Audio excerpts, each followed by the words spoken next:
Rosh Chodesh Halacha Gimel, c'est page 177 dans le Likutei Halachot, dans le troisième volume du Likutei Halachot. Alors c'est Ilchot Rosh Chodesh, mais ça parle de Pessah, c'est-à-dire que on avait commencé que ça parlait, c'est une halakha de Rosh Chodesh, mais qui commence par parler de Pessah. Alors on est dans le passage d'Alet, c'est page 177, la première colonne en bas. Alken ikar mitzvat matzah irak bezu shenishbera sheba mikayim achilat matzah vafikoman. Pour ça que la matzah, on va manger principalement le soir de Pessah. Quand on a pris 3 matzot, ça représente Cohen, Lévi, Israël. Donc de ces 3 matzot, on va en casser une. Et c'est de Ikar qu'on va faire de la mitzvat matzah, c'est avec celle qu'on a cassée au milieu. Donc avec elle, on va faire la mitzvah de manger de la matzah, et on va faire aussi la mitzvah de afikoman. Que vehinikret lechem oni sheikar matzah kamova, que s'appelle le pain de la pauvreté, que ce pain-là de la pauvreté, c'est ça le ikar de la matzah. On dit ce pain pauvre-là, qui est la matzah, c'est ça c'est-à-dire quand on dit matzah, c'est lechem oni, on dit que c'est ce pain pauvre-là, c'est le ikar de la matzah.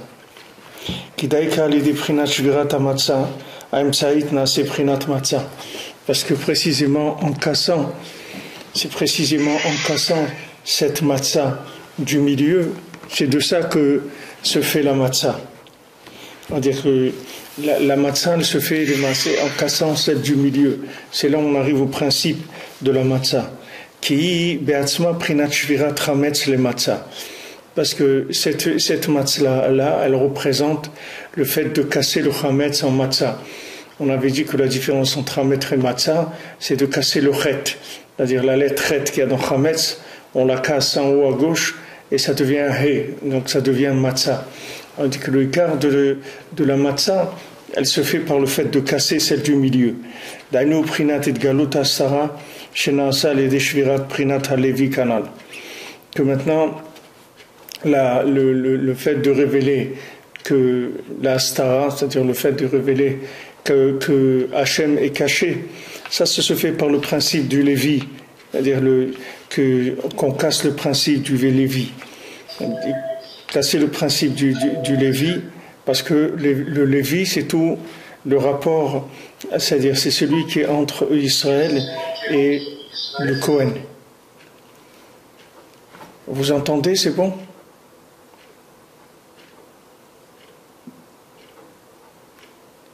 C'est bon, vous entendez? C'est ok le son?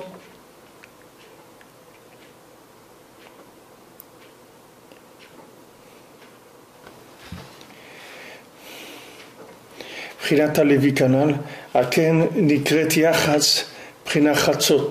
C'est pour ça que cette matzah du milieu, elle s'appelle Yachatz. On dit Yachatz, c'est le principe de Chatzot, c'est-à-dire c'est le principe du milieu, le principe de couper au milieu. Prinat Kachatzot Alayla Aliyotse Betoch Mitzrayim. Comme c'est écrit, vers Chatzot, vers minuit, je sors dans l'Égypte. Prinat Idgalut Astara. C'est-à-dire la révélation de la Stara.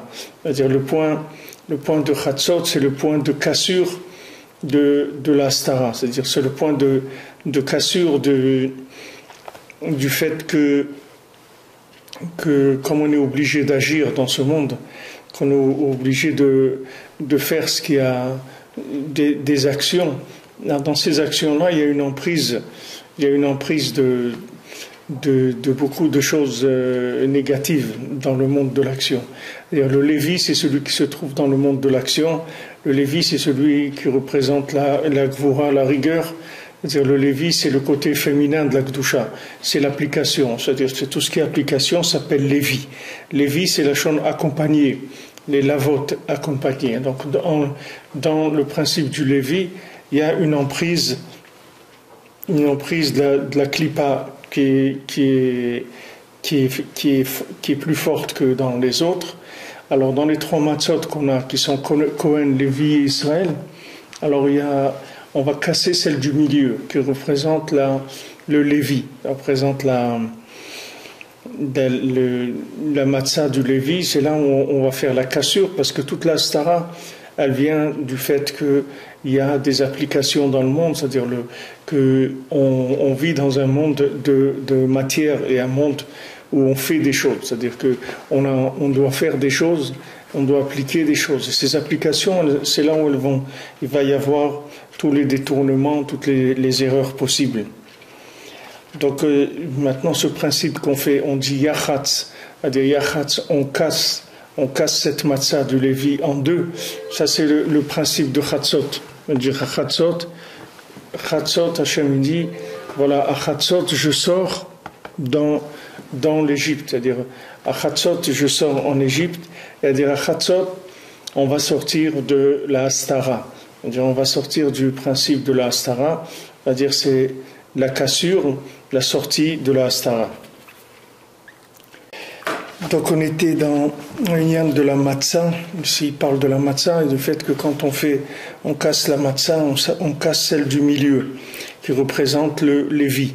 C'est là où on fait la cassure de la matzah, c'est-à-dire c'est là où il va y avoir l'emprise de toutes les problèmes de da'at, c'est-à-dire de savoir exactement ce qu'il faut faire.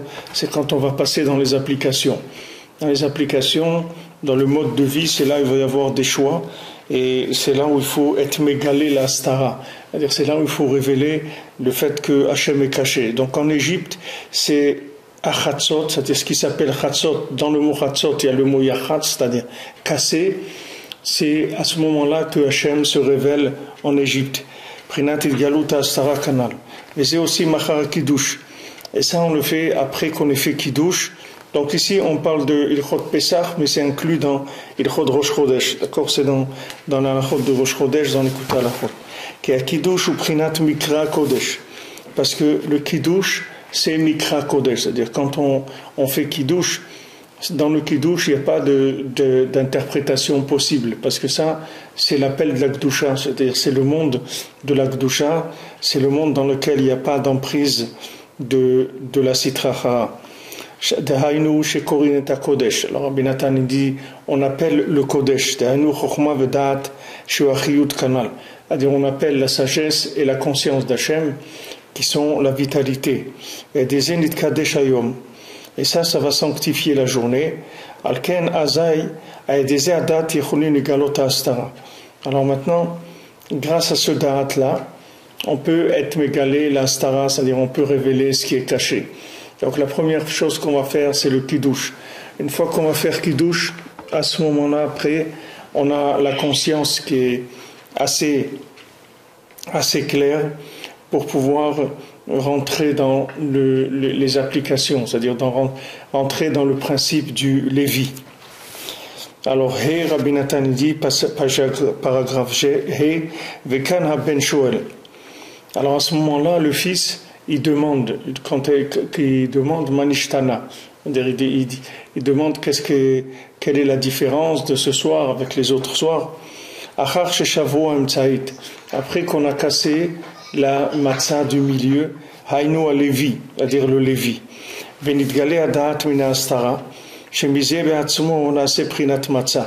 Et que maintenant on révèle le da'at de la stara, c'est-à-dire de l'endroit où c'est caché. De là, on révèle le da'at, la conscience d'Hachem. Et quand on révèle la conscience d'Hachem de l'endroit où c'était caché, de là, ça devient de la matzah. Alken azaya ben shoel sheelot vekushiot.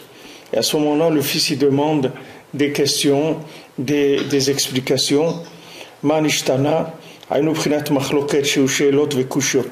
C'est-à-dire qu'il y a des machloket, c'est-à-dire qu'il commence à y avoir un petit peu de disputes parce qu'il y a de l'incompréhension. On pose des questions. Chez Mitorerim Prinat Machloket Leshem Shamaim. C'est-à-dire à ce moment-là, il y a la machloket leshem shamaim qui se révèle, sheush lemut da'at meod, qui est une très grande shlemut du da'at, c'est-à-dire que c'est une grande perfection du da'at quand on arrive à que la machloket est sur leshem shamaim. Prinat matzah, on dirait l'union de matzah, sheu lashon matzah ou meriva, que la matzah c'est un principe de matzah ou meriva, c'est-à-dire de dispute. Comme il est écrit là-bas, Al-Kelkan ben Shoel. C'est-à-dire quand il écrit là-bas, il parle de la Torah sur laquelle Rabbeinu il se base dans cette halakha-là. Al-Kelkan ben Shoel. Alors ici, le fils il demande. C'est-à-dire, pourquoi le fils qui demande? C'est-à-dire, il a des questions, il a besoin d'explications qui se réveillent entre le père et le fils. Sur Prinat Machloket chez Bekdusha.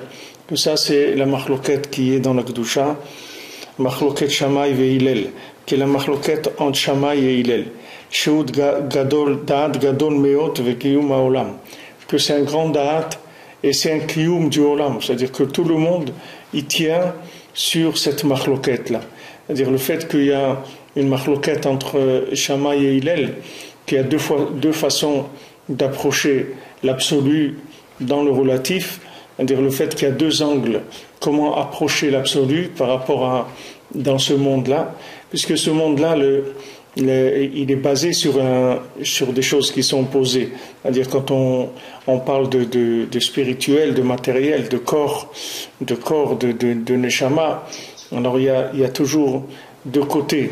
C'est-à-dire comme on voit aussi dans la machloket entre Yosef et Yehuda, c'est-à-dire dans cette paracha-là, il gâche la vie Yehuda, que Yehuda il vient chez Yosef avec une intention de dispute, c'est-à-dire que maintenant Yehuda il vient parce que Yehuda représente le pouvoir et pour lui il y a dans le monde, dans ce monde-là, le pouvoir, on peut arriver à appliquer le pouvoir d'Hachem, et c'est un petit peu de ça que découle aussi le problème de Korach, que Korach c'était un Lévi.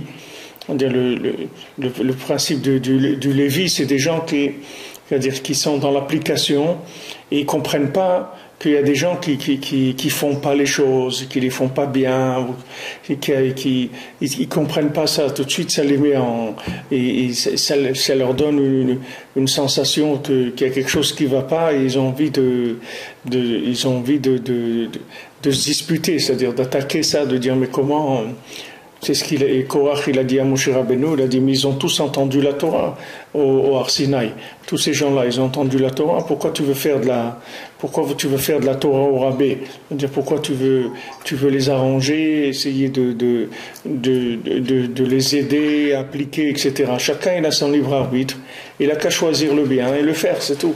Mais les maaseh, c'est pas si simple que ça. Mais ça, c'est la vision du Lévi. Parce que Lévi, c'est le principe du Lévi. Le Lévi, c'est pas d'Afka ceux qui s'appellent Lévi. Les Lévi, c'est une approche de la Torah. C'est-à-dire, il y a des gens que leur approche de la Torah, c'est la rigueur, c'est l'application. Et les Lévi, ils sont rigoureux. C'est-à-dire, il faut qu'ils corrigent les gens, qu'ils essayent de voir ce qui ne va pas, qu'ils fassent des réflexions, etc. Ça, c'est le monde du Lévi. C'est celui qui se trouve dans l'application. Maintenant, il a besoin, ce Lévi-là, qui se trouve dans l'application, il a besoin d'être équilibré avec le Kohen. C'est-à-dire, le Kohen, il va l'équilibrer. C'est-à-dire qu'avec le Kohen, que le Kohen, lui, c'est le principe du Kiddush. C'est-à-dire, le Kohen, lui, il amène le Da'at, la conscience d'Hachem qui est pure. C'est-à-dire, la conscience à l'état pur. Il a besoin d'une connexion avec la conscience à l'état pur. Donc c'est la discussion entre Yehuda et Yosef. C'est-à-dire quand on dit ces deux rois qui se rencontrent, les maaseh c'est deux royautés, et c'est pour ça que les maaseh, il y a eu le principe de la lune qui a demandé elle-même la diminution d'un des côtés, parce que la lune c'est le côté féminin, et la lune elle-même, elle a dit la lune elle-même, elle a dit c'est pas possible C'est-à-dire comment deux rois ils peuvent fonctionner avec une même couronne. C'est-à-dire la lune elle-même, elle n'a pas compris comment c'était possible que dans ce monde-là, la matière, elle ait autant de pouvoir que la chokhma, c'est-à-dire que la sagesse, que la compréhension d'Hachem. C'était quelque chose que la lune elle-même, elle a accusé sur ça. C'est-à-dire qu'elle-même, elle n'a pas pu comprendre que l'application, que dans l'application, on peut arriver à une perfection. C'est-à-dire que d'Afka, dans l'application, on arrive à la perfection. C'est-à-dire que dans l'application, que le monde de l'application, normalement, c'est le monde de l'astara. C'est-à-dire quand on rentre dans l'action, il y a tout de suite la lumière, elle se cache tout de suite. Comme on dit, sauf ma'aseh b'machshava tchila. C'est-à-dire que quand la fin de l'action, elle se trouvait présente au début de la pensée. C'est-à-dire que maintenant, quand on est dans l'action, on oublie la pensée. Quand quelqu'un, par exemple, quand vous avez un plan de... Rabbeinu rapporte cet exemple dans le Écoutez-moi. Quand vous avez le plan d'une maison, c'est-à-dire que quand vous commencez à construire la maison, alors vous avez plus l'image du plan. C'est-à-dire que au début, vous avez toute la maison, vous la voyez. Mais c'est seulement les virtuels pour l'instant. C'est juste un plan. Ça peut être en 3D, ce que vous voulez, mais ça n'existe pas encore. Maintenant, dès que vous allez commencer à construire la maison, vous allez vous éloigner de la pensée originelle de la maison, c'est-à-dire ce que c'était une maison. Parce que maintenant, qu'est-ce que vous êtes en train de faire? Vous êtes en train de creuser, par exemple, un trou dans la terre pour mettre des fondations. Mais ça, c'est pas une maison de creuser un trou dans la terre. C'est le contraire d'une maison. Une maison, c'est construire quelque chose qui dépasse. C'est là où vous êtes en train de creuser dans la terre. Donc, quand on voit ça, on n'a pas l'impression que c'est un rapport avec la première pensée. Alors ce principe-là, que quand on rentre dans l'application, la sagesse, elle se cache, c'est un principe, c'est un grand principe dans la Bria du Olam, c'est-à-dire dans la création du monde. C'est-à-dire le fait que Hachem, il a créé le monde pour se révéler, mais quand il a créé le monde, c'est là où il s'est caché le plus. Pourquoi? Parce que le fait qu'il a mis en place de la matière et que dans cette matière, il faut une recherche pour trouver Hachem. Donc cette matière, apparemment, elle est l'opposé du spirituel. Mais ça, c'est une approche au premier niveau. Mais si vous passez à un autre niveau, c'est-à-dire si vous rentrez dans la matière avec la conscience de l'existence d'Hachem, en étant convaincu qu'il y a l'existence d'Hachem dans la matière, alors à ce moment-là, vous arrivez à un niveau beaucoup plus grand que le date du Kohen, c'est-à-dire du Kiddush. C'est-à-dire pourquoi? Parce que quand maintenant vous êtes mégalé la Astara, c'est-à-dire quand vous trouvez Hachem dans la matière, c'est beaucoup plus grand que si vous connaissez Hachem sans le passage dans la matière. Parce que si maintenant la personne, elle a peur de rentrer dans le matériel, et souvent c'est comme ça, c'est-à-dire il y a beaucoup de gens qui préfèrent vivre dans des mondes qui sont dehors de la matière, c'est-à-dire qui préfèrent étudier la Torah, etc., mais pas avoir beaucoup de rapport avec la matière parce qu'ils ont peur de se perdre s'ils rentrent dans la matière. Mais les maaseh, c'est la perfection, c'est pas ça. La perfection, c'est qu'il faut rentrer dans la matière avec du da'at, c'est-à-dire avec une conscience d'Hachem. Et dans la matière, il va y avoir une dispute qui va se faire, une discussion qui va se faire entre le côté gauche et le côté droit. Et il va falloir révéler la stara, c'est-à-dire il va falloir révéler la présence d'Hachem. Alors Hachem lui-même, il dit « Kechatzot laila ani yotze b'Mitzrayim » Hachem il dit, dans la cassure, dans le Chatzot, dans le Yachatz, dans la cassure, c'est de là où je vais sortir en Égypte. C'est-à-dire Égypte, qui est l'endroit le plus caché du monde, de la présence divine, puisque c'est l'endroit de toutes les ta'avot du monde, de là où il y a toutes les choses les plus basses qui existent de la plus grande perversion du monde. Là-bas, je me réveille. Quand est-ce que je me révèle? Quand ça casse. C'est-à-dire quand on casse, ça veut dire quoi? Ça veut dire qu'à l'intérieur de la matière, là-bas on va révéler qu'il y a Hachem. C'est pour ça que entre Hametz et Matzah, c'est une cassure dans le chet du Hametz.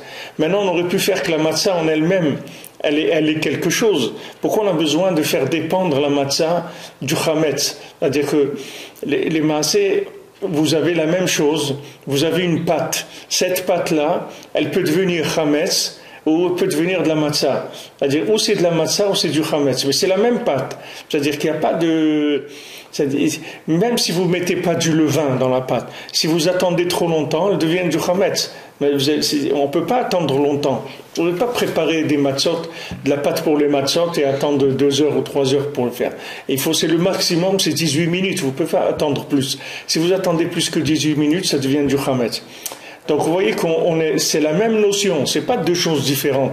Il n'y a pas le chametz et la matzah. Il y a des gens qui disent bon, il y a ce monde-là avec le travail, l'argent, les trucs, etc.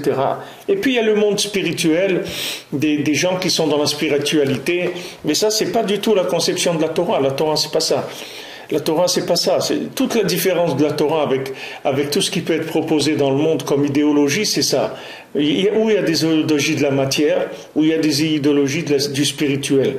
Où vous trouvez des gens qui vont rentrer qui vont aller dans l'Himalaya, qui vont aller dans l'ascétisme total, où vous allez trouver des gens qui vont être dans la matière avec un petit peu quelques petits repères de spirituel, comme une petite décoration spirituelle pour que ça soit pas trop ennuyeux la matière. Mais la Torah, c'est pas ça. La Torah, c'est que on est dedans, mamash, c'est-à-dire on est dans le chametz mamash et on casse le chet du chametz en permanence pour que ça devienne de la matzah. C'est-à-dire on dit non, tu vois, dans ce là-bas il y a de la matzah. Mais ce mot matzah, il veut dire aussi matzah umriva, il veut dire aussi dispute. Ça veut dire qu'il y a une dispute en permanence, c'est-à-dire il y a un rééquilibrage permanent. C'est-à-dire on ne peut pas dire, toute la matière c'est aussi spirituel et puis c'est tout. Alors on fait ce qu'on veut, de toute façon il y a du spirituel partout. Non, c'est pas comme ça. C'est-à-dire qu'il y a une lutte à chaque fois pour casser la matière et pour révéler le spirituel qu'il y a dedans. Mais cette lutte-là, elle revient tout le temps. C'est pas quelque chose qui est acquis une fois pour toutes. C'est-à-dire chaque situation, elle va avoir en elle un côté qui est de l'écorce, c'est-à-dire un côté qui est la lumière cachée, en sachant qu'il y a de la lumière dedans, et on se bat et on fait sortir cette chose-là. Alors ça, c'est le principe de base de la création du monde. Maintenant, la lune, quand elle est venue, elle est venue avec un argument qui est extrêmement fort. C'est pas que la lune, elle n'est pas venue devant Hachem avec quelque chose qui allait pas. C'est-à-dire, elle est venue devant Hachem avec une conscience qu'il y a un problème. C'est-à-dire que maintenant, si la matière, elle a autant de pouvoir que le spirituel, alors comment l'homme il va s'en sortir? Il va pas pouvoir s'en sortir. Alors Hachem, qu'est-ce qu'il a fait? Hachem, il a dit à la lune, bon, alors diminue-toi. Il a fait diminuer la lune. C'est-à-dire qu'à la lune, elle a eu moins d'emprise. Comment moins d'emprise? C'est-à-dire qu'il lui a donné une évidence de la spiritualité moins grande. Mais ça, c'est tout le problème après. De toutes les avérotes, de toutes les erreurs que les gens y font dans le monde, ça vient de ça. Puisqu'on a parlé à Hanouka de ça, que maintenant Hachem il dit Eveulaya kapara, amenez pour moi une kapara, c'est-à-dire Hachem lui-même à Rosh Chodesh, il regrette qu'il a diminué la lune. C'est-à-dire que le fait qu'il y a une diminution de la lune, ça fait que les gens ils se perdent. C'est-à-dire qu'il y a beaucoup de gens qui se perdent. Tous les gens qui sont faibles, ils se perdent parce que la lune c'était quelque chose la lune, c'est tout ce monde-là, c'est-à-dire c'est le reflet de la spiritualité. Alors dans le reflet de la spiritualité, si maintenant vous cachez si le miroir il est trouble, alors c'est très difficile pour les gens de trouver. C'est-à-dire que la lumière elle est cachée. Alors c'est là où il y a tout le travail justement que maintenant l'homme c'est-à-dire combien il va casser cette chose qui cache le spirituel, combien il va casser ça, c'est tout son mérite dans ce monde. C'est-à-dire toute la force de l'homme dans le monde, toute sa détermination, tout le salaire qu'il va recevoir, tous les récipients qu'il va perdre, c'est combien il va pouvoir maintenant être mégalé Akadosh Baruch Hu dans la matière. C'est ça le principe général. Machloket Shammai ve'Hillel shehu da'at gadol meod ve'kiyum ha'olam. Il dit que maintenant que la machloket entre Hillel et Shammai, c'est un très grand da'at, c'est-à-dire que il faut savoir que quand il y a une conscience qui est très très élevée, alors il y a maintenant quand il y a une conscience très élevée, à ce moment-là, il y a une recherche de la vérité à un niveau où il y a apparemment une dispute.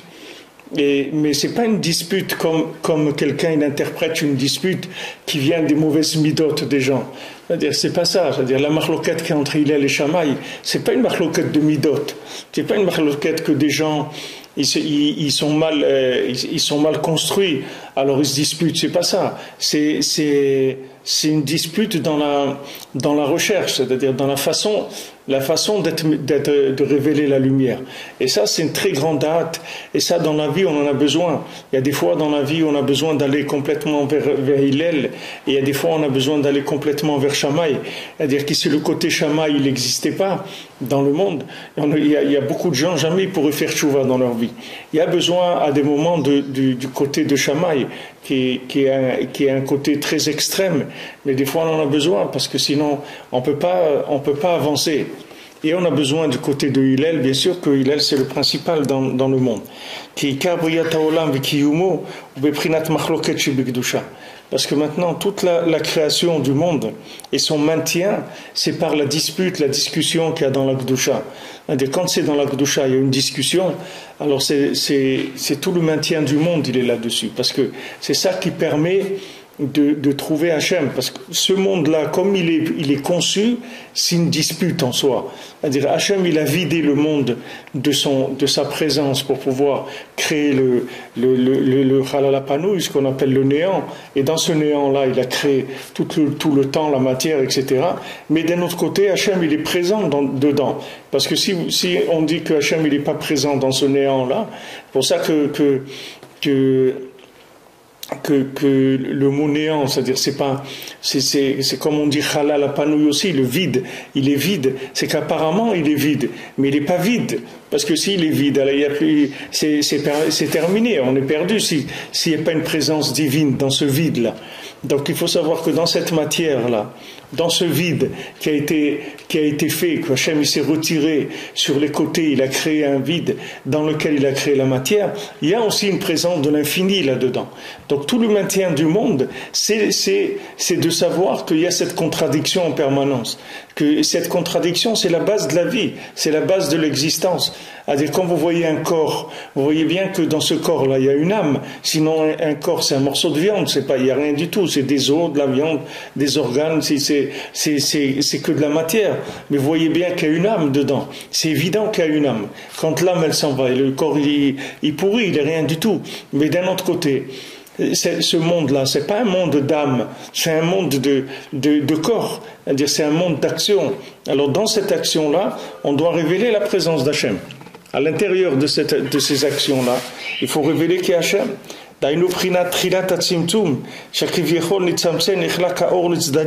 Voilà, Rabbi Nathan il dit, voilà, il dit voilà, c'est le début du Tzimtzum, c'est-à-dire que maintenant, la lumière, elle a été sur le côté. Chez Belozé, l'Oyamakom, le Briat Kanoda, parce que s'il n'y a pas ça, il n'y a pas où créer le monde. Maintenant, l'existence du monde, c'est-à-dire la création, et avant les créations, c'est le principe du Père et du Fils. Et c'est obligé qu'entre eux, il y ait une machloket, une dispute. Que après la création, que ça soit un peu différent avant la création. Kim loken it batel abria, parce que si maintenant la création elle est au même niveau qu'avant la création, alors la création ne va plus exister. C'est-à-dire que d'où elle existe la création? La création elle existe par le fait que tout ce monde-là, c'est une contraction des mondes supérieurs. Mais si maintenant dans ce monde-là, on est comme dans les mondes supérieurs, alors c'est plus ce monde il va plus exister. Ce monde il ne peut exister que si maintenant il est descendu de niveau par rapport au monde supérieur, sinon il n'y a pas d'existence possible. Et ça c'est le même principe que le Père et le Fils. C'est-à-dire le Père c'est une conscience, le Fils c'est une autre conscience. C'est-à-dire c'est une conscience plus faible. Parce que si maintenant le Fils il a la même conscience que son Père, jamais le monde il va progresser. Il n'y aura pas de progrès possible parce qu'il n'y aura pas de contraction des éléments. C'est-à-dire que maintenant, pourquoi le Fils par rapport au Père, il y a un côté où le Fils par rapport au Père il est plus loin que le Père, puisque maintenant le Père et le Fils c'est qu'une partie du cerveau du Père, c'est-à-dire c'est une partie de la conscience du Père, mais d'un autre côté le Fils il est plus avancé que le Père.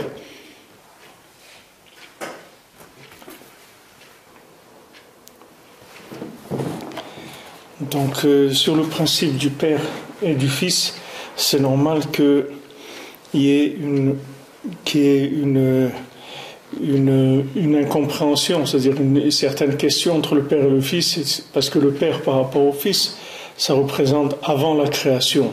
C'est-à-dire il représente le principe d'avant la création par rapport au Fils, puisque chaque jour le monde il va vers des tzimtzumim, c'est-à-dire plus grands.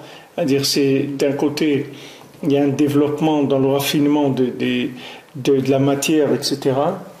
Et ça entraîne que les maasés, d'un côté ça donne plus de révélations d'Hachem, et d'un autre côté ça cache plus Hachem. C'est-à-dire qu'il y a les deux côtés. Donc il y a une incompréhension entre le Père et le Fils, c'est-à-dire le Père par rapport au Fils c'est comme le Kohen par rapport au Lévi, et le Fils c'est comme le Lévi par rapport au Kohen. C'est-à-dire que le fait que le Lévi il est dans les applications, c'est-à-dire il est féminin par rapport au Kohen, par rapport au Père, donc ça entraîne une incompréhension. Mais cette incompréhension-là, elle est indispensable, parce que s'il n'y avait pas ça, on ne pourrait pas, bichlal, le monde il ne pourrait pas exister. C'est-à-dire le monde il existe sur ce principe-là. ואף על פי כן באמת שם הוא תכלית האחדות. מבחינת המחלוקת הזאת שבאמת הוא תכלית השלום, זה אי אפשר להשיג, כי שם בתחיית הצמצום אין שום השגה ואסור להרים שם, כי הוא דרכי השם מופלא ממך אל תדרוש. Mais באמת il n'y a pas du tout de dispute, c'est-à-dire il n'y a pas du tout de façon différente de voir les choses. Toutes ces façons de voir les choses, c'est une seule chose. Et Béhémet,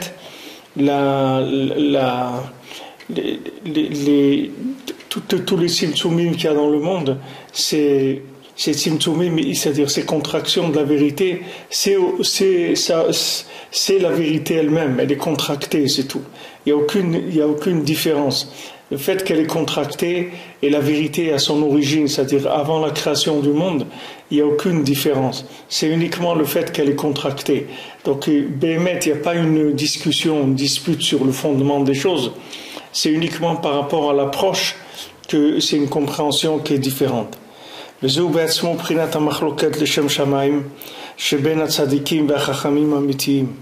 ça aussi, c'est le principe de la machloket leshem shamaim, c'est-à-dire quand il y a une discussion entre les tzadikim, c'est-à-dire pourquoi quand il y a une discussion entre les tzadikim, il faut pas se mêler, parce que ce sont des choses qui nous dépassent, parce que les tzadikim, entre eux, quand ils voient des choses différemment, c'est pas qu'il y a un problème, il n'y a aucun problème, mais seulement chaque tzadik par rapport à un autre, il a un angle sur lequel il voit les choses. C'est-à-dire c'est la machloket entre Shammai et Hillel, qui est le maintien du monde. C'est-à-dire que pour qu'il y ait un endroit pour pouvoir créer le monde. דהיינו שמחלוקתם הוא בחינת התחלקות האור לצדדים, כדי שיהיה בחינת חלל הפנוי, שיהיה מקום לבריאה. C'est-à-dire que maintenant, toutes leurs discussions, c'est le fait de pouvoir séparer la lumière, c'est-à-dire diviser la lumière pour qu'il y ait une nouvelle création, c'est-à-dire qu'il y ait une nouvelle possibilité aux gens de comprendre. C'est-à-dire que maintenant, à chaque fois qu'il y a une discussion entre les Chachamim, cette discussion-là crée un vide, comme au moment de la création du monde. C'est-à-dire l'opposition entre le fait que Hachem s'est mis sur les côtés, c'est-à-dire il a vidé le monde de sa présence, et d'un autre côté qu'il est présent quand même. Maintenant, à chaque fois, il y a des nouveaux principes qui viennent dans le monde qui sont basés sur cette base-là. C'est-à-dire la base, c'est que quand il y a une discussion entre les tzadikim, les maaseh, c'est pour créer un vide, cette incompréhension-là qui est entre les deux, c'est un vide, et dans ce vide-là, il va y avoir une nouvelle création, c'est-à-dire une nouvelle possibilité de comprendre Hachem.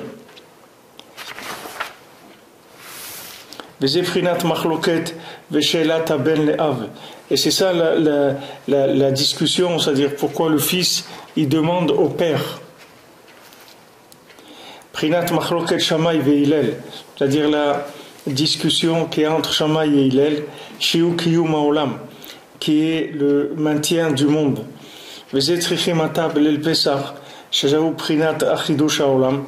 Maintenant, le soir de Pessah, que c'est Chidush Haolam, c'est-à-dire que maintenant il y a un nouveau départ, c'est-à-dire on va sortir d'Égypte, il va y avoir un nouveau départ.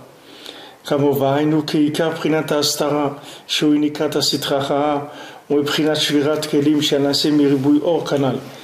que on sait que toute la stara, c'est-à-dire tout le fait que Hachem est caché, cette astara-là, c'est elle qui fait la yinika de la sitrachara, c'est-à-dire la sitrachara, elle se base sur ça, c'est-à-dire elle se nourrit de cette astara-là, qui est le principe des kélim qui se sont cassés parce qu'il y avait trop de lumière.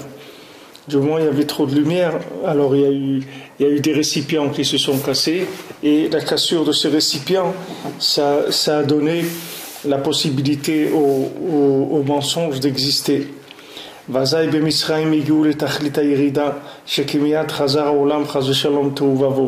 Maintenant en Égypte, ils sont arrivés à la plus grande Yerida, c'est-à-dire que Mamash, le monde il est presque retourné dans Tohu Vavohu, c'est-à-dire qu'il y a eu presque un retour du monde à la destruction, c'est-à-dire tellement c'est arrivé à la stara, c'est-à-dire Hachem il était tellement caché dans le monde que si maintenant Hachem il est complètement caché, c'est sûr que le monde il n'a plus du tout de raison d'être.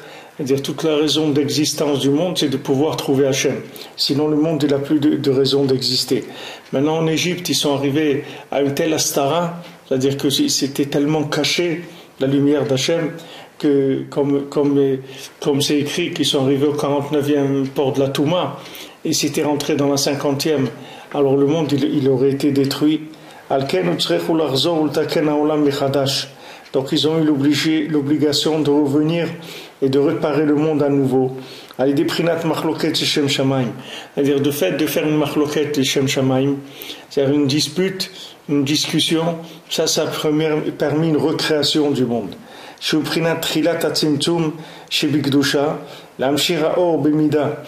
de revenir à la base et de réattirer la lumière de façon mesurée.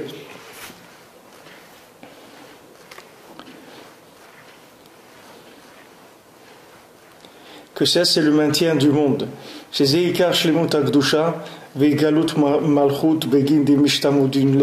Parce que c'est ça le quart de la perfection de la Kedusha et la révélation de la Malchut du pouvoir d'Hachem par le fait qu'on peut connaître Hachem, qui est en melech bloam, parce qu'il n'y a pas de roi sans peuple. C'est-à-dire si maintenant il n'y a plus la possibilité de reconnaître Hachem, alors automatiquement aussi le monde il n'a pas de raison d'être. Maintenant quand il n'y a pas une dispute dans la Kedusha qui est le début du Tzimtzum, c'est-à-dire qui représente la base de la création avec le néant, en makom le bria, il n'y a pas d'endroit pour créer. Il n'y a personne qui va savoir qu'il y a le pouvoir d'Hachem dans le monde. Kaviechol.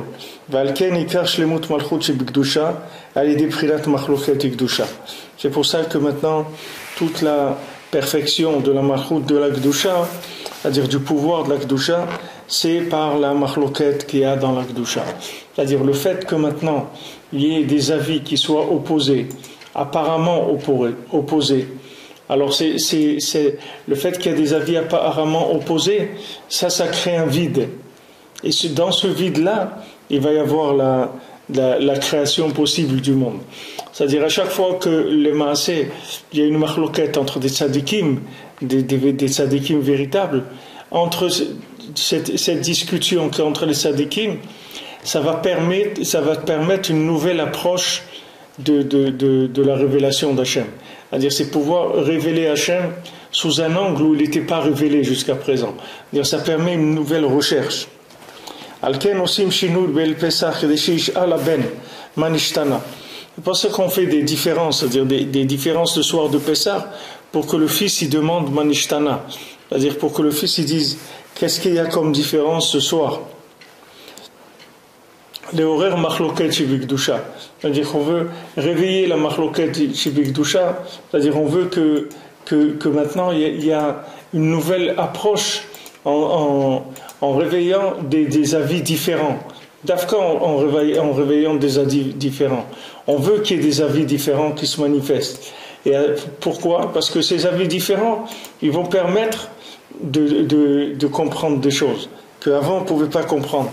Et ça, vous le voyez, c'est quelque chose que vous pouvez comprendre des fois quand il y a des gens qui discutent. Alors, il y a deux personnes qui discutent, qui ne sont pas d'accord, et il y a une troisième personne qui n'était pas intéressée du tout. Mais maintenant qu'il y a deux personnes qui discutent, alors elle rentre dans la discussion et elle prend position. Pourquoi? Parce que le fait qu'il y ait deux personnes qui discutent, ça lui crée à elle une possibilité de rentrer. C'est-à-dire, avant, elle n'aurait pas été intéressée du tout. Ça l'intéressait, c'est-à-dire, elle n'aurait pas posé de questions, elle ne serait pas intéressée.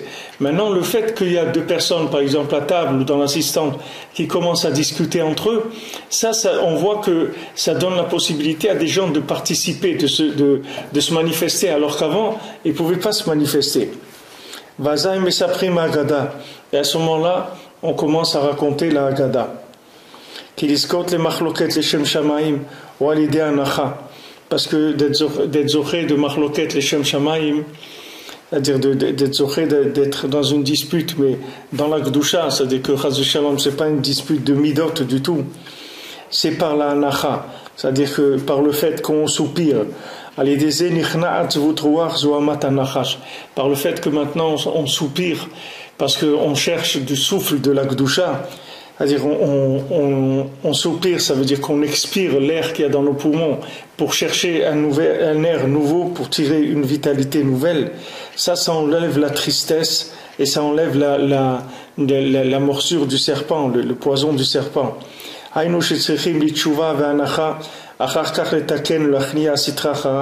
C'est-à-dire après on a besoin d'une tchouva, de faire tchouva, d'un acha, de soupirer pour réparer le côté de la sitra chara, le côté négatif, le côté du poison de serpent. C'est-à-dire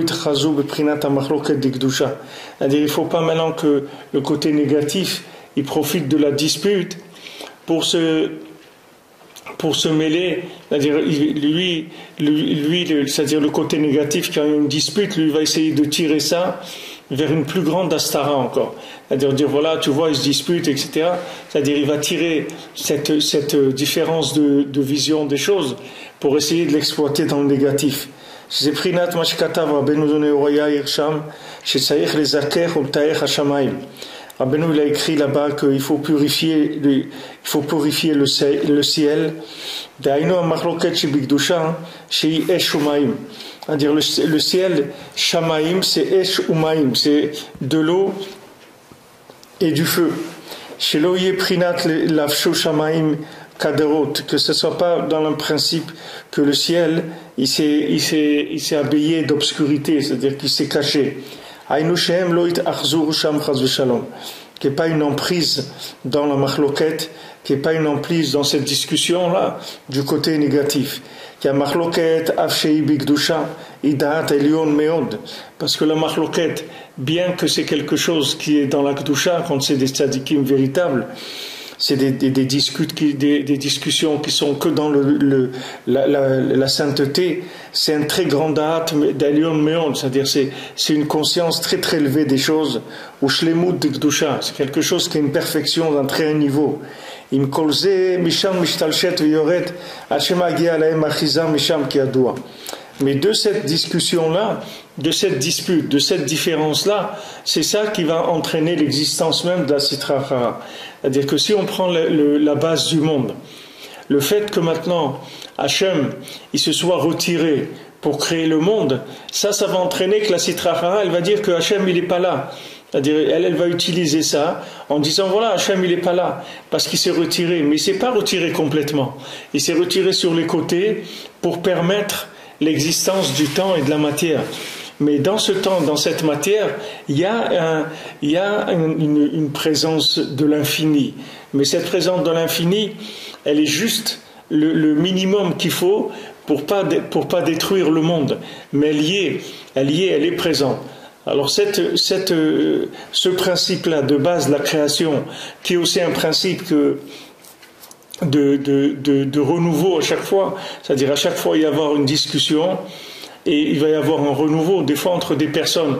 Vous voyez que les gens ils vont des fois discuter et des fois ils vont pas être d'accord, et ils vont discuter, mais après ils vont arriver à se comprendre et il va sortir un souffle de vie nouveau, il y a un renouvellement qui vient parce que le fait qu'il y avait des avis différents, ça a permis une nouvelle compréhension qui n'existait pas avant. Mais bien sûr quand il y a la discute, c'est dangereux parce que les personnes elles peuvent chas v'shalom se séparer, c'est-à-dire se fâcher parce qu'ils n'arrivent pas à faire sortir la lumière de leur discussion.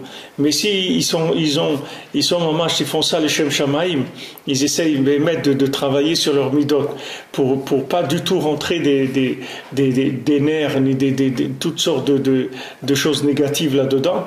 Alors il ressort un renouveau mamash. Alors quand on monte dans ce principe-là chez des tzadikim véritables, il faut savoir que là-bas c'est une conscience très très élevée d'avoir un comportement comme ça de discussion. C'est pas tout le monde qui peut rentrer là-dedans. Même la plupart des gens, ils n'ont pas le droit de réfléchir à ces choses-là, parce que c'est des choses qui dépassent tout le monde. Quand il y a des tzadikim comme Hillel et Shammai qui discutent, il n'y a personne qui peut se mêler de ça, parce qu'il n'y a personne qui est au niveau de pouvoir comprendre des discussions comme ça. Donc il faut purifier le ciel, c'est-à-dire la dispute qu'il y a dans la Gdusha.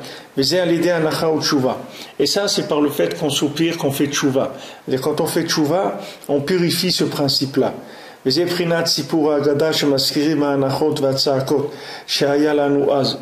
c'est toute la discussion de la Haggadah qu'on mentionne, que tous les soupirs, tous les cris qu'il y avait là-bas du Ham Israël, que le Ham Israël est soupiré pour chercher Hachem. À chaque fois, le Ham Israël dans la Haggadah est soupiré. זה בחינת סיפור ההגדה שמזכיר מהנחות והצעקות שהיה לנו אז, כמו שכתוב, ונצעק אל השם ויאנחו בבני ישראל. C'est comme c'est écrit, on a crié vers Hachem et les Bnei Israël ils ont soupiré. Ça se fait dans chaque génération comme c'est connu. C'est-à-dire par ça purifie le ciel, c'est-à-dire les mains. À ce moment-là on peut recevoir des paroles qui viennent des mains. Que ça c'est la dispute qui est les Shem Shayamaim pour le nom d'Hachem. Comme c'est écrit là-bas,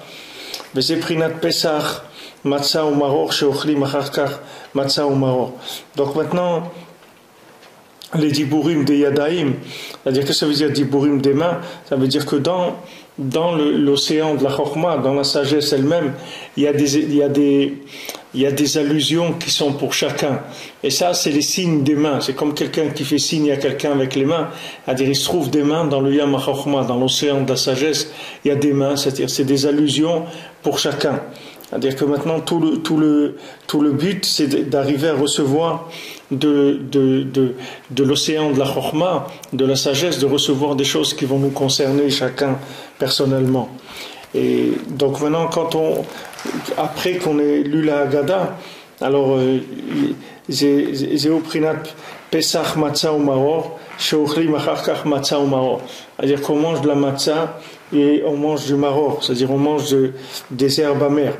Zéprinat Esh Umaim. Ça, c'est le principe du feu et de l'eau. Chesed Gvura, la bonté et la rigueur. Yad Yamin ve'Yad Smol, la main droite et la main gauche. Hillel ve'Shamay, Hillel et Shamay, Prinat Machloket l'Shem Shamay Kanal. Achar Kach Hayu Ochlim et Pesach. Et après, il mangeait le korban lui-même de Pesach. Moshkatouv, Al Matzot Umrorim Yochlu.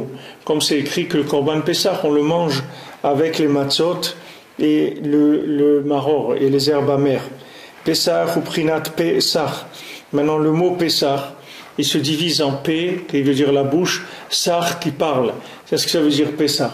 Pesach, c'est une bouche qui parle. Prinat Adiburim Shebekabli Mina Yadaim.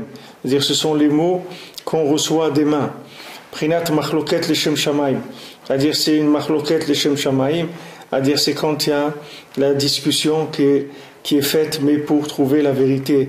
Alken Hillel Aya Kochan Beyachad. Pour ça que Hillel, il prenait la matzah et le maror, il les mettait ensemble.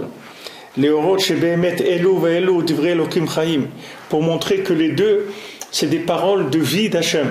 C'est-à-dire que tout ça, toute cette discussion-là, toute cette dispute, elle est faite pour faire vivre Hachem dans le monde. Et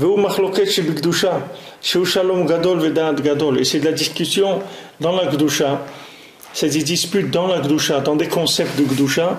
Et ça, Behemet, c'est un très grand da'at, c'est un très grand shalom. C'est-à-dire, ça a l'air d'être différent, mais c'est pas différent du tout, c'est un très grand shalom. C'est-à-dire que maintenant, le fait qu'il y a ces discussions-là, c'est elles qui vont permettre à plus de gens de se rapprocher. C'est-à-dire, ça va permettre à des gens de s'inclure, alors que ces gens, ils étaient exclus avant. Le fait que maintenant, il y a une discussion, de là, il va sortir une nouvelle contraction de l'infini, et cette nouvelle contraction de l'infini, elle permettra le rapprochement de plus de gens. Alken Hillel Daika Aya Osezot. C'est pour ça que c'est Hillel qui faisait ça. Kihu Baal Machloket Shibikdusha, parce que lui, il était dans cette Machloket de la Kdusha, Prinat Machloket Shammai ve Hillel, la Machloket, la dispute entre Shammai et Hillel. Ou Behemet Shalom Gadol Benehem.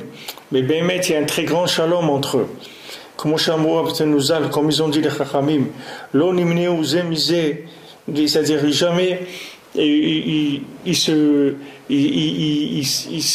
disputaient, c'est-à-dire ils étaient toujours présents les uns, on se marrant deux autres, c'est-à-dire ils étaient toujours ensemble. C'était juste que maintenant ils avaient un angle de vue qui était différent, mais cette différence-là, ça faisait pas une différence dans le vécu de chacun par rapport à l'autre. Ils s'aimaient, ils se respectaient beaucoup. Ça n'a pas de rapport. C'est-à-dire au contraire, c'est un très grand shalom. Mais seulement ce sont des recherches qui sont sous des angles qui sont différents. Voilà, pour faire savoir qu'il y avait de l'amour et de l'amitié entre eux. Alken zota machloket shebikdusha yesh la achara keyadua ve'achara misad Hillel misitra de chesed kanuda. Maintenant, cette machloket dans la Gdusha, elle a une achara, c'est-à-dire qu'il y a une décision qui est prise après. C'est-à-dire on décide comme un côté ou comme un autre. On est obligé que comme maintenant, dans la pratique, on va prendre une décision. Il faut choisir si on va faire comme Hillel et comme Shammai. Alors maintenant, le côté, il est le côté de Hillel, parce que c'est ça qui a été décidé. Parce que Hillel, ça représente le chesed. Alken Hillel Daika Yakorhan. C'est pour ça que c'est Hillel lui-même qui attachait la matzah avec le maror. Parce que Hillel, c'est le côté du chesed. C'est vrai que Shammai, c'est vrai aussi, mais Shammai, c'est le côté de la rigueur, c'est une vérité un peu plus pointue, un peu plus poussée. Mais Hillel, c'est une vérité plus générale, qui inclut plus de gens. Alken aussi makricha ima Israël shimatza shlishit. C'est pour ça que quand on met ensemble, alors on prend un morceau de la matzah du milieu, un morceau de la matzah d'en bas qui est Israël, et on prend aussi le maror et on met ensemble les herbes amères. Kisha machra kuadoa. Parce que l'achra, c'est-à-dire la décision, le fait de trancher, ça c'est dans Israël que ça se fait. Israël, c'est là où on va trancher. Vav, après on mange l'afikoman.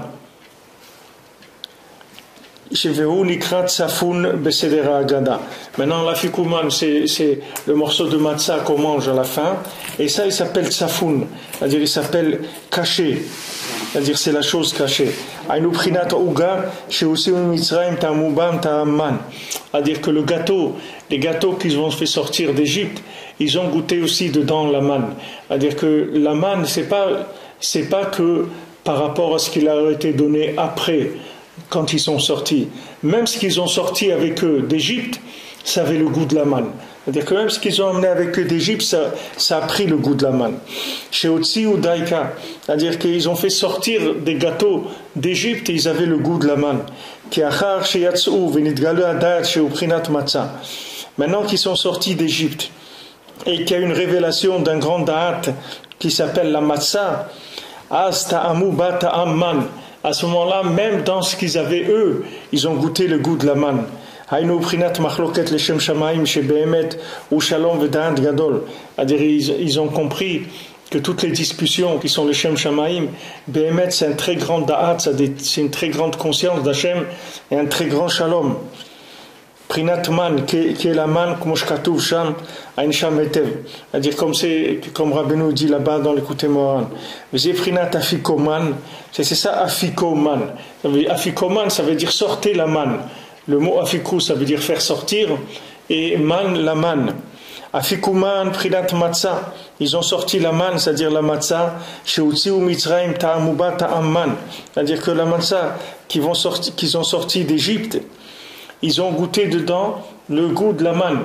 C'est-à-dire que dans cette matzah-là même, il y avait le goût de la manne. C'est-à-dire ce qu'ils ont fait sortir d'Égypte, ils ont trouvé là-bas même le goût de la manne.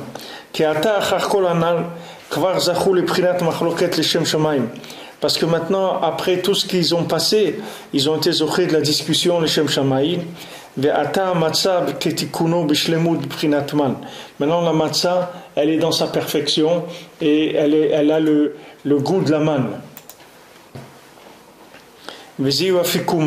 C'est ça, sortez la manne. Alken adata ayatamun vetsafun venistar prinata astara, beprinata astara. C'est-à-dire jusqu'à maintenant, c'était quelque chose qui était caché. C'est-à-dire que c'est pour ça que ça s'appelle tsafoun, afikoman. Tsafoun, ça veut dire caché. C'est-à-dire la vérité, elle était cachée. Donc ils ne pouvaient pas comprendre que là aussi il y a de la vérité. Il y a des gens, ils peuvent voir, chacun ils voit un côté, et il ne peut pas comprendre que dans l'autre côté, il y a du vrai aussi. Parce que chacun il vit son côté. Donc il n'arrive pas à imaginer que de l'autre côté, de l'autre façon de voir, il y a aussi de la vérité. Mais quand maintenant on arrive à un grand da'at qui est la manne, alors à ce moment-là, toutes ces notions-là, on voit que c'est toutes les mêmes. Et que les maasés, tout le monde est dans le même sens, et tout le monde va pour servir Hachem, c'est tout. Bien que maintenant il y a déjà eu un début de révélation de ce qui était caché, donc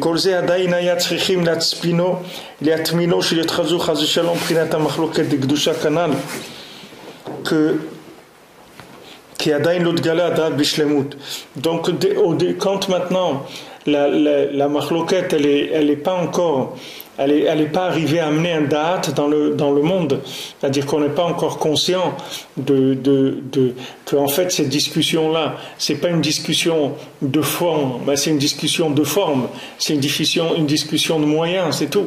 Alors au début on doit cacher ça, parce que si maintenant on cache pas ça, Alors tous les gens qui ont des mauvaises midotes, ils vont s'accrocher à ça.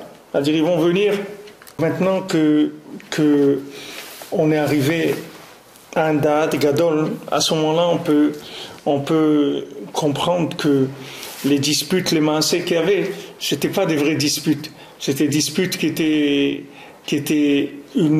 des moyens, c'est-à-dire une recherche pour arriver à la vérité, parce que les deux angles ils sont différents, mais on va dans une même recherche.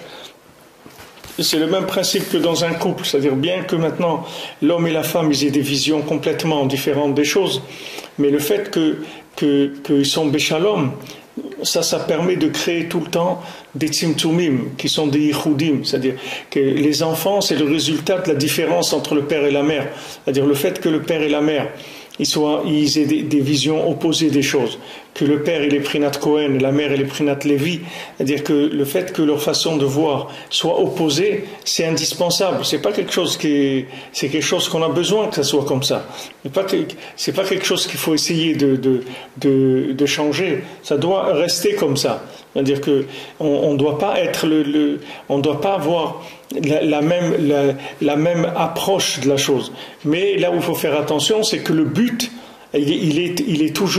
c'est toujours le même, c'est-à-dire on est toujours dans le même but tous les deux, seulement l'approche elle est différente. Il y a une approche féminine, c'est-à-dire une approche pratique, une approche d'application, et il y a une approche masculine qui est une approche plus théorique et plus dans le chesed, parce que quand c'est dans la théorie, c'est beaucoup plus dans le chesed. Quand c'est dans la pratique, on rentre dans l'application, il y a plus de rigueur. Mais il faut qu'ils soient béchalom tous les deux. Et quand ils sont béchalom, alors ça donne des enfants, c'est-à-dire ça donne des yichudim. Qu'est-ce que c'est ces yichudim-là? Ce sont des contractions vivantes de nouveaux principes de compréhension d'Hachem. Puisque maintenant on avait deux individus qui s'appellent monsieur et madame et qui avaient deux façons différentes de voir les choses. Maintenant les deux se sont mis d'accord et ils ont eu un enfant. Cet enfant c'est devenu Echad. De deux c'est devenu Echad. Maintenant qu'est-ce que c'est ce Echad? C'est une nouvelle compréhension de la vérité qui n'existait pas avant. C'est-à-dire on est arrivé à se mettre d'accord et cet accord-là il a donné mamash un enfant. Alors ça c'est un da'at gadol, c'est-à-dire que maintenant quand il faut faire attention là-dedans dans les midot, parce que quand il y a de mauvaises midot, alors c'est là où il y a tout le problème, c'est-à-dire que quand maintenant les gens ils mettent là-dedans des choses qui sont personnelles, c'est-à-dire des comportements, des choses, des déséquilibres, c'est-à-dire les maasés, quand il y a des déséquilibres dans les individus, alors ces différences de vision des choses, elles peuvent être traduites par toutes sortes de choses négatives, mais qui n'ont rien à voir avec la chose. C'est uniquement parce que maintenant les gens ils ont des mauvaises midotes, alors ça donne cette chose-là. Par exemple, quelqu'un il peut croire que l'autre il est conjoint et il n'est pas d'accord avec lui, ça veut dire qu'il l'aime pas. C'est-à-dire il dit ouais, à chaque fois que il n'est pas d'accord avec moi, etc. Il croit qu'il l'aime pas, mais ça n'a rien à voir avec ça, Birlal, ça n'a rien à voir. L'homme et la femme, c'est deux concepts différents, et il faut qu'ils aient des approches différentes. Sinon, c'est pas de la vie. La vie, elle va sortir de ça, puisque maintenant ces concepts différents, quand ils sont ensemble, Béchalom, il donne un enfant, c'est-à-dire il donne la vie mamash. Donc il y a besoin de ça. Mais ce qu'il faut faire attention, c'est aux mauvaises midot, parce que les mauvaises midot, c'est elles qui viennent déranger ces choses-là. Mais maintenant, si on a confiance l'un dans l'autre, et si on est sûr que chacun ce qu'il veut, c'est que la vérité, et que maintenant le fait que je le comprends pas, c'est parce que son approche des choses est différente, alors ça y est, ça change tout, il y a plus de problème. Il faut toujours que la confiance elle soit au-dessus de l'interprétation, de la vision des choses. C'est-à-dire qu'il ne faut jamais que la vision différente, elle touche la confiance. Il ne faut jamais qu'elle atteigne la confiance. C'est-à-dire qu'il faut que la confiance, l'amitié, l'amour, ils soient toujours au-dessus de la différence qu'il y a dans la conception des choses. Et les maasés, c'est ce qui va faire Mashiach, c'est tout.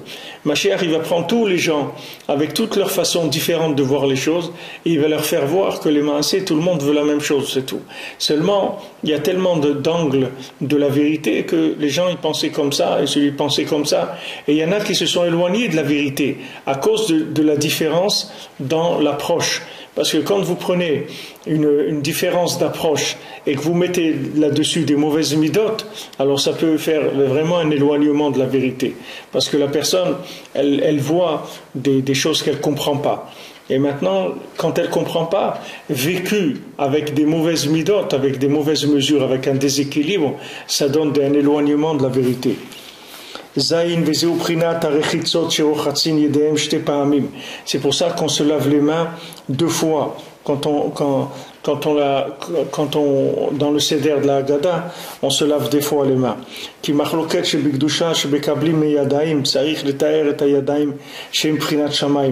C'est-à-dire que maintenant, toute cette discussion de la Kedusha qu'on reçoit du principe des mains, il faut purifier maintenant les mains qui sont le principe du ciel.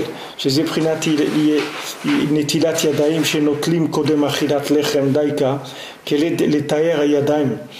c'est pour ça qu'on se lave les mains avant de manger du pain.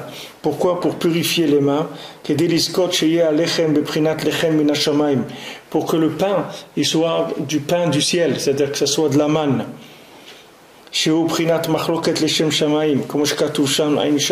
Que ça c'est le principe de la machloket leshem shamayim, c'est-à-dire le principe de la manne.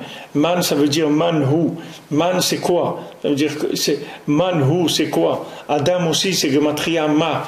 L'homme il est ma. L'homme c'est un point d'interrogation. La manne c'est un point d'interrogation. C'est-à-dire que maintenant on se lave les mains pour pas qu'il y ait une emprise des mains dans le pain. Parce que maintenant le pain c'est le da'at. Le pain c'est la conscience d'Hachem, c'est-à-dire c'est la possibilité d'unir des opposés, c'est ça le da'at. Alors maintenant quand on va rentrer dans la consommation du pain, c'est-à-dire quand on va s'alimenter de ce da'at là, c'est-à-dire de la faculté d'assembler des choses qui sont différentes, il ne faut pas qu'il y ait une emprise des mains, c'est-à-dire du négatif qu'il y a dans les mains. Donc on lave les mains du fait que les mains, comme elles ont agi dans ce monde, alors elles risquent d'être, comme c'est écrit, Yadaim Askaniyot, les mains, elles sont toujours en train de toucher quelque chose. Donc toujours on doit se laver les mains parce qu'on sait pas, on peut pas dire que les mains sont propres, parce qu'on réalise pas que les mains elles touchent tout le temps des choses. Maintenant on lave les mains de l'emprise de ce monde. Alors on verse de l'eau pour les laver, de manière à ce qu'on puisse prendre le pain avec les 10 doigts et que ça soit que du da'at, c'est-à-dire que ça soit man, c'est-à-dire qu'on puisse vivre dans une recherche permanente, c'est-à-dire qu'on puisse avoir des questions permanentes, mais pas des questions des questions des questions qui remettent en question, mais des questions qui cherchent à approfondir, c'est-à-dire des questions, ça veut dire pour rentrer. Des questions, ça veut dire qu'on annule la connaissance pour pouvoir rentrer. C'est pas une question. C'est-à-dire, comme on dit, Tachlit hayedia deloneda, c'est-à-dire le but de la connaissance, c'est d'arriver à ne pas savoir. Alors c'est sûr que quand je ne sais pas, j'ai des questions par rapport aux choses. Mais j'ai des questions parce que j'ai annulé la connaissance. Si je voulais garder la connaissance, peut-être que j'aurais pas de questions. Mais le fait que j'aurais pas de questions, ça m'aurait bloqué dans une situation, c'est-à-dire dans un niveau. Pour sortir de ce niveau-là, je suis obligé de lâcher mes acquis, mes assises. Je les lâche. Comment je les lâche? C'est-à-dire que je les remets en question, c'est-à-dire je lave les mains, je lave l'emprise de la vérité, de l'emprise de ce monde sur les mains. C'est-à-dire que quand on a une compréhension qui a l'air trop claire, c'est-à-dire trop évidente, il faut savoir que cette compréhension-là, c'est un niveau, c'est tout, mais qu'il y a d'autres niveaux. Alors maintenant, si je laisse une emprise des mains là-dessus, alors après... après la discussion elle peut devenir très négative pour la personne. C'est pour ça que des fois des gens ils arrivent jusqu'à en venir aux mains quand ils se disputent.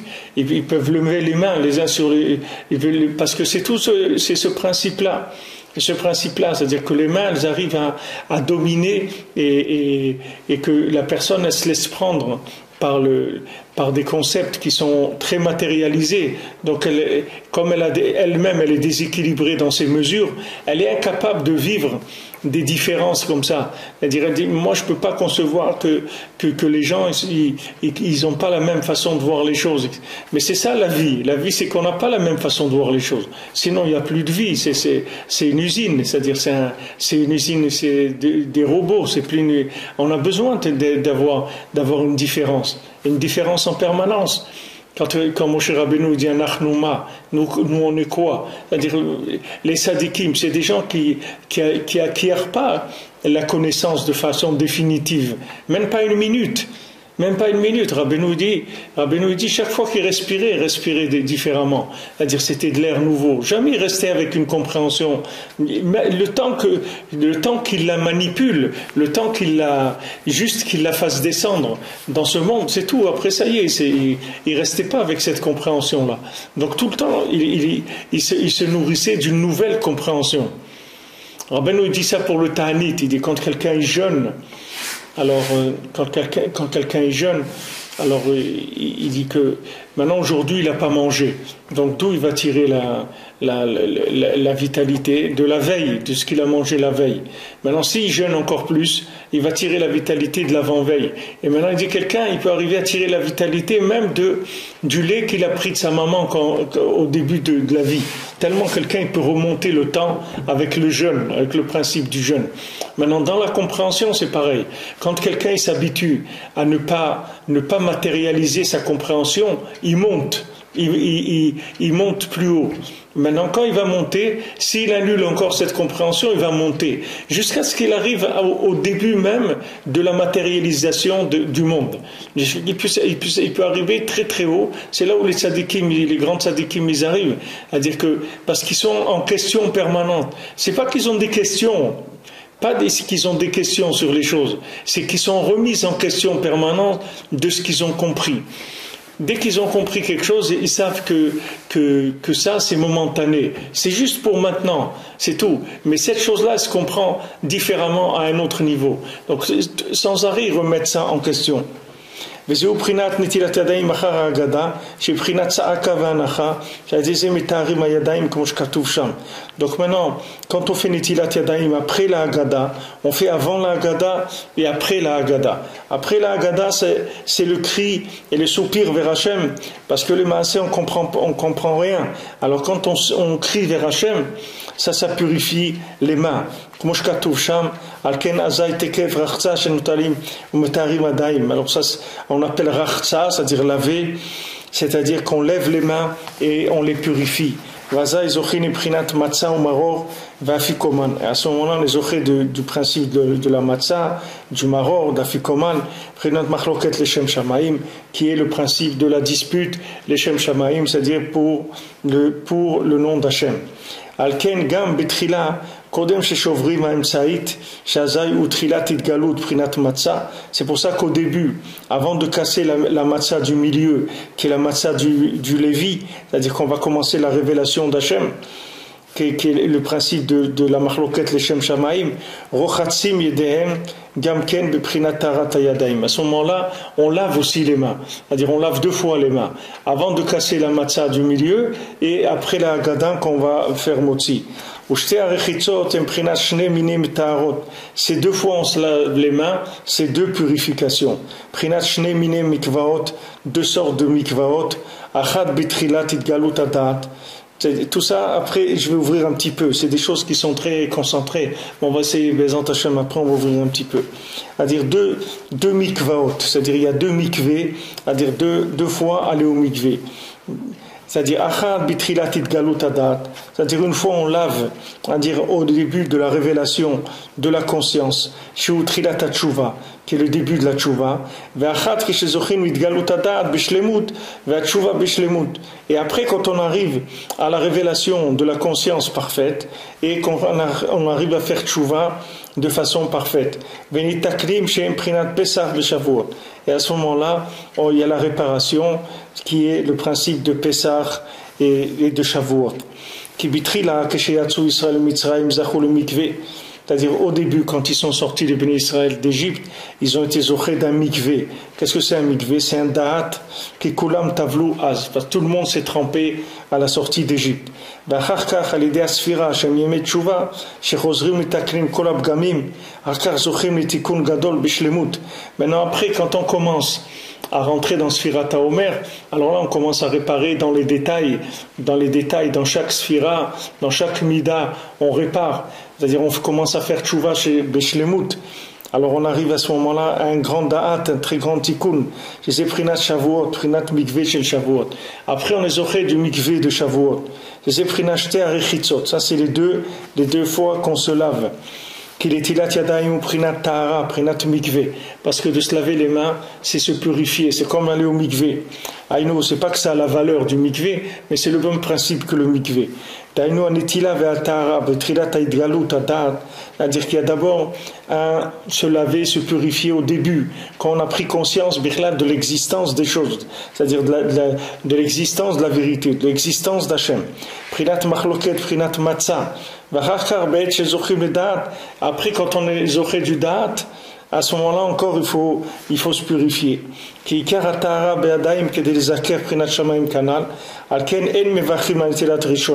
Pour ça, sur la première, on ne fait pas de bracha. Parce que c'est pas encore parfait. C'est le début de la purification. Trilat Tshuva, le début de la Tshuva, kanal, par l'éveil. Et après, on fait avec bracha. Alors maintenant, le principe qu'il explique ici, c'est qu'il y a deux niveaux. C'est-à-dire qu'il y a un niveau où on commence, parce qu'il y a eu une situation qui nous a mis dans un contexte où on est obligé d'avancer. Donc on se trouve en Égypte. Maintenant Hachem il a décidé que c'est la fin de l'exil. Donc il y a toutes les plaies, il y a toute cette révélation qui se fait. Et Hachem lui-même qui vient en Égypte pour nous sortir. Ok, on sort d'Égypte par le fait qu'on a vu cette vérité. On sort d'Égypte. Si on a le mérite, 80% ils sont restés en Égypte. Mais disons, celui qui a le mérite, il voit cette révélation-là, il sort d'Égypte. Ça, c'est maintenant une étape. C'est-à-dire que je suis déjà sorti de l'Égypte. C'est-à-dire que je sais maintenant que l'Égypte, c'est plus ça le meilleur endroit du monde. C'est-à-dire j'ai compris que c'est pas là-bas qu'il faut être. Il faut sortir d'ici. Ok, alors je sors. Maintenant, ça c'est un niveau de compréhension par rapport à une révélation d'Hachem dans la Stara de l'Égypte, c'est-à-dire dans le côté caché qui est en Égypte. Maintenant, le deuxième niveau, c'est une fois que j'ai commencé à travailler, à faire 49 jours du Homer, c'est-à-dire que j'ai commencé à purifier chacune des sphirotes, et j'ai commencé à remettre en place tous les déséquilibres. Parce que c'est pas parce que j'ai vu la vérité que je suis sorti de mon déséquilibre. Quelqu'un, il peut voir la vérité, il peut connaître la vérité et lui-même être dans un état lamentable au niveau de son comportement. Ça n'a pas de rapport. C'est-à-dire, c'est pas parce que quelqu'un il est sorti d'Égypte que c'est un tzaddik. Il est sorti d'Égypte. C'est bien, il a vu la lumière et tout, mais maintenant, c'est maintenant où le travail va commencer. Donc maintenant, sur la première Netilat Yadayim, on ne fait pas de bracha. Parce que la première Netilat Yadayim, on peut pas dire que c'est une connexion entre les deux mondes. Parce que la première Netilat Yadayim, qui représente la sortie d'Égypte, c'est qu'une lumière qui vient des mondes supérieurs vers les mondes inférieurs. Donc il y a une inspiration qui se fait et on sort d'Égypte. Mais c'est pas un yichud. Il n'y a pas un lien entre les mondes supérieurs et les mondes inférieurs. Parce que d'ailleurs, si maintenant on avait trouvé Hachem par le travail dans les mondes inférieurs, comme ils ont fait les Noavot, Avraham, Israël et Jacob, qu'ils n'ont pas eu besoin ni de sortie d'Égypte, ni de Matan Torah, ni rien. Tout ça, ils l'ont trouvé tout seuls. Ils n'ont pas eu besoin de tout ça. Parce que c'était des travailleurs, c'était des gens qui cherchaient Béhémet. Comme ils cherchaient Béhémet, d'abord, ils n'avaient aucun rapport avec l'Égypte, ça ne les intéressait pas du tout. Ils n'ont jamais été intéressés par le moindre profit de ce monde. Ni du profit matériel, ni de l'argent, ni du plaisir, ni rien du du tout. C'est des gens qui cherchaient pas du tout ça. Ils ont compris que ce monde-là, c'était pour autre chose. Donc ils se sont mis en mouvement tout seuls. Tandis que nous, on était en Égypte et on a tellement profité de l'Égypte qu'on allait rester là-bas.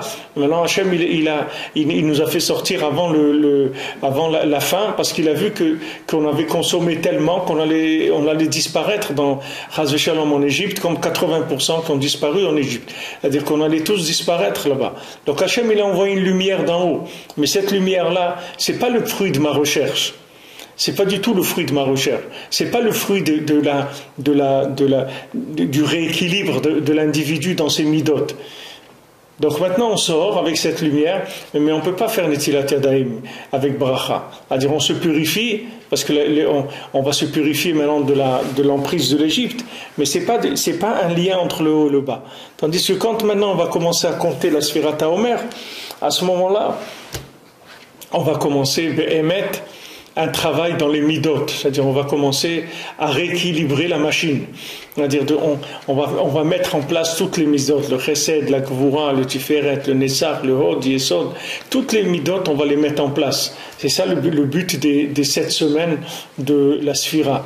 Et après, quand on arrive à Shavuot, alors là ça représente la Netilat Yadayim avec bracha. Parce que Shavuot c'est un da'at gadol, c'est-à-dire que maintenant quand la personne elle est sortie d'Égypte, c'est pas que la personne elle a compris Beshlemut que l'Égypte c'est pas bien. Elle est sortie parce qu'il y a eu une évidence de la présence divine qui l'appelait à sortir. Donc il est sorti. Mais maintenant lui, il peut sortir d'Égypte et être encore attaché à beaucoup de choses de ce monde. C'est-à-dire il peut être encore sensible à beaucoup de choses de ce monde. Maintenant quand il arrive à Shavuot, c'est fini. Shavuot, il n'y a plus aucun rapport avec ce monde. Ça s'appelle un Da'at Gadol. C'est pour ça que le mikvé de Shavuot, c'est le mikvé le plus haut qui est de toute l'année. Quand on se trempe au mikvé à Shavuot le matin, c'est le mikvé qui, Rabbeinu dit, la racine de tous les mikvés de toute l'année. Parce que c'est un mikvé de Yichud Gamour. C'est-à-dire que maintenant, c'est plus quelque chose qu'on dit, c'est quelque chose qu'on sait, comme elle rapporte à Naël. C'est-à-dire quand elle rapporte le lien qu'il y avait quelqu'un que le père il a envoyé étudier la Torah pendant des années, etc. Après il est revenu, le père il est revenu de la yeshiva, le père il a fait un grand repas, il a invité la communauté et il a invité son fils à parler. Alors son fils il a dit Bereshit bara shamayim Hashem et hashamayim et haaretz. Au commencement Hashem il a créé le ciel et la terre. Alors le père il avait honte parce qu'il croyait que son fils il allait faire une dracha, un discours avec d'un niveau un peu plus élevé. Alors le père il était un peu en colère, il a dit à son fils mais ça même ta petite sœur elle sait ça, il n'y a pas besoin de passer des années à la yeshiva pour savoir ça. Alors il a demandé à la petite elle a dit ouais, Hachem il a créé, elle a dit aussi le premier passouk de Bereshit. Alors le fils il a regardé son père, il lui dit elle le dit mais moi je le sais, c'est pas la même chose. C'est-à-dire le dire et le savoir, c'est pas la même chose. Maintenant, quand on sort d'Égypte, c'est Pessah, c'est la bouche qui parle. C'est-à-dire on dit beaucoup. On dit lechem oni. On appelle la matzah lechem oni. Le chamim dit, ça veut dire lechem oni, ça veut dire le pain pauvre. C'est la matzah. Elle s'appelle pauvre parce que elle est pas fermentée. Mais les chachamim ils disent ze lechem asher onim. C'est un pain sur lequel on dit beaucoup de choses. Et qu'est-ce qu'on dit? On dit la Haggadah. On dit toute la Haggadah, toute l'histoire de la sortie d'Égypte. Mais à la sortie d'Égypte, on dit seulement. Mais à Shavuot, on devient la chose. C'est pas la même chose. C'est-à-dire quand quelqu'un il dit la vérité et quand quelqu'un il devient la vérité, c'est un autre niveau complètement. Et ce qu'il y a dans Pirkei Avot, Hu Haya Omer, c'est-à-dire il était et il disait, c'est-à-dire il disait ce qu'il était. C'est-à-dire après il y a un deuxième dibour, que ce deuxième dibour c'est Matan Torah Mamash. C'est pas comme le premier dibour. Le premier dibour c'est Pessah, c'est-à-dire c'est la bouche qui s'ouvre, parce qu'avant Bichlal il n'y avait pas de parole, la parole n'existait même pas. C'est-à-dire que en Égypte, il y avait aucune parole. C'est-à-dire les gens ne pouvaient pas parler. Il n'y avait pas un lien de la communication, ça n'existait pas. Donc maintenant, la sortie d'Égypte, c'est la délivrance de la parole. C'est-à-dire, ça y est, on peut commencer à parler. Mais on peut commencer à parler, c'est tout. Mais c'est pas parce qu'on a commencé à parler de la vérité qu'on est devenu la chose. Pour devenir la chose, alors il faut travailler. C'est-à-dire, il y a tout le zman de Sfirata Omer.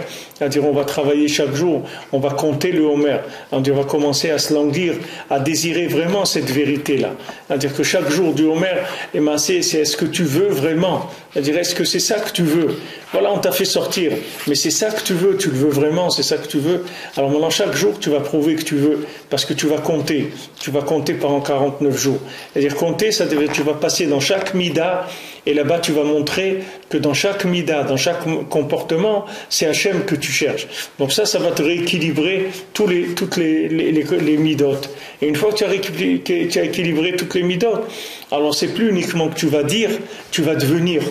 Alors quand tu vas devenir, il va y avoir un moment de silence, parce que quand tu vas devenir silencieux aussi, parce que tu vas voir que tu vas plus pouvoir parler, parce que tu vas devenir quelque chose qu'au début ça va te rendre muet, c'est-à-dire cette chose-là, c'est-à-dire tu vas rentrer dans un principe de silence, et après ce silence-là il va entraîner des paroles, mais c'est des paroles complètement différentes, qui n'ont rien à voir avec les paroles de Pessah, c'est-à-dire de la sortie d'Égypte, c'est les paroles de Shavuot, c'est-à-dire c'est les paroles de Matan Torah. Alors aussi, on peut dire aussi que ce principe-là, c'est le même principe que la Torah qui avait eu jusqu'à Rabbi Akiva et ses 24 000 élèves qui sont morts, et le début d'une nouvelle Torah qui est le début de Rabbi Shimon Bar Yochai avec ses élèves. Parce que jusqu'à Rabbi Akiva avec ses 24 000 élèves, c'était le principe de la machloket, c'est-à-dire les Shem Shamaim, c'est-à-dire c'était des tzadikim qui discutaient pour trouver la halacha, c'est-à-dire ils discutaient pour faire naître des tzimtzumim et pour pouvoir, grâce à ces tzimtzumim-là, pouvoir faire connaître plus la vérité dans le monde. Mais maintenant, quand ils sont arrivés à la fin de leur époque et qu'ils sont tous morts parce qu'ils sont arrivés à ce qu'il n'y avait plus d'amitié et d'amour entre eux, alors à ce moment-là, on est passé à un autre niveau de la Torah. Et cet autre niveau de la Torah, c'est pas du tout c'est le contraire de la machloket. C'est-à-dire quand maintenant Rabbi Shimon il est venu dans le monde, il a annoncé que sa yeshiva c'est une yeshiva uniquement d'amour, que ici il n'y a pas de discussion, il n'y a pas de dispute, parce que ici s'il y a de la dispute, on peut plus la parole ne peut plus venir, parce que c'est plus une Torah qui est basée sur le principe de la sortie d'Égypte. C'est-à-dire quand on sort d'Égypte, c'est écrit qu'il y avait le liboun de la halacha. C'est marqué qu'ils ont travaillé à Vodakasha en Égypte. C'est-à-dire qu'est-ce que c'est Vodakasha? Les Chachamim disent que c'est le liboun de la halacha. C'est-à-dire que c'est pour trouver la halacha, il y avait besoin de travailler dur, c'est-à-dire il y avait besoin d'élaborer, de résoudre beaucoup de questions pour trouver le chemin de la vérité. Maintenant, quand il est arrivé Rabbi Shimon, c'est une autre étape complètement dans le monde. C'est un changement total de façon de voir les choses. Parce que Rabbi Shimon, il n'y avait plus le inyan de parler soi-même.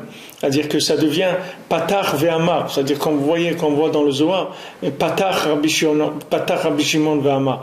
Il a ouvert Rabbi Shimon et il a dit. C'est-à-dire que maintenant, la Torah de Rabbi Shimon, c'est plus Rabbi Shimon qui parle, c'est la Shrina qui parle dans Rabbi Shimon.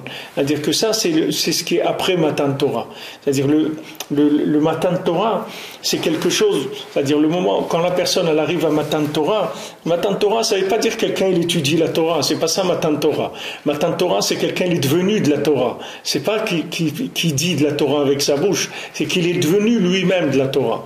Alors quand quelqu'un il est devenu de la Torah, c'est plus de la réflexion dans la Torah. C'est-à-dire qu'il devient un morceau de tuyau qui va faire descendre dans le monde la Shrina qui va parler dans sa bouche. C'est-à-dire que c'est la Shrina qui va parler dans sa bouche. C'est-à-dire la Torah Torah elle-même, elle va parler dans sa bouche. Ça, c'est un autre niveau complètement. C'est-à-dire, c'est le niveau qui a du mikvé de Shavuot. C'est-à-dire, c'est un yichud gamour. C'est-à-dire qu'il n'y a plus de différence dans le monde entre maintenant manger, dormir, prier, étudier, parler, travailler, tout ça, ça devient la même chose. C'est tout un contact avec Hachem. Il n'y a plus du tout de différence.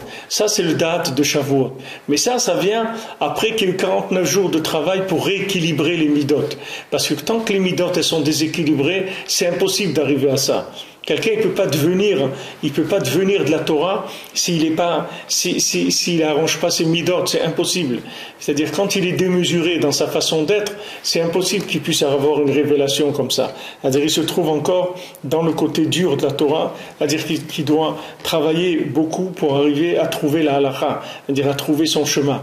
Mais il faut savoir que cette difficulté, elle vient du fait que les midot, elles n'étaient pas bonnes au départ, et donc on est venu nous chercher, Hachem est venu nous chercher pour nous libérer, et on a fait un morceau de chemin ensemble, et après on a commencé à travailler Béhémet, c'est-à-dire à vouloir nous-mêmes cette vérité et à nous inclure dedans.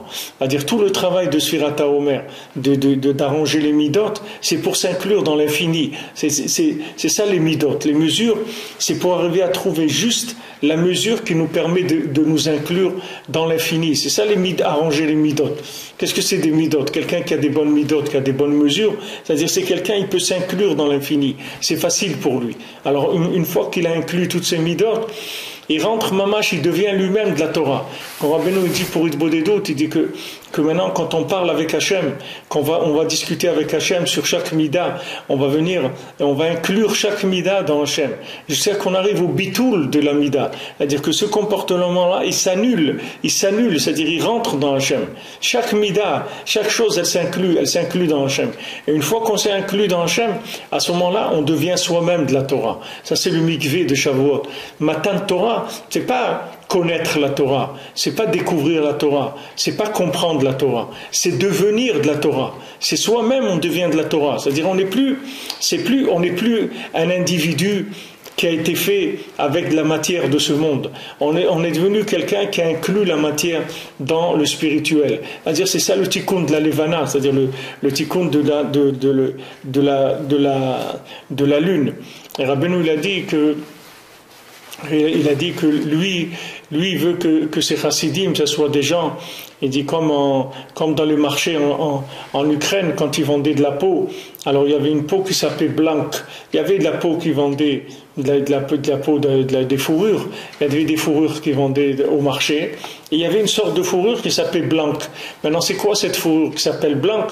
C'est une fourrure dans laquelle il n'y a plus d'odeur d'animal du tout. C'est-à-dire c'est une fourrure qui a été tellement nettoyée que vous pouvez la sentir de tous les côtés, elle est parfumée. Il n'y a plus du tout l'odeur de l'animal. Tandis que les autres fourrures, elles étaient moins raffinées, il y avait encore l'odeur de l'animal.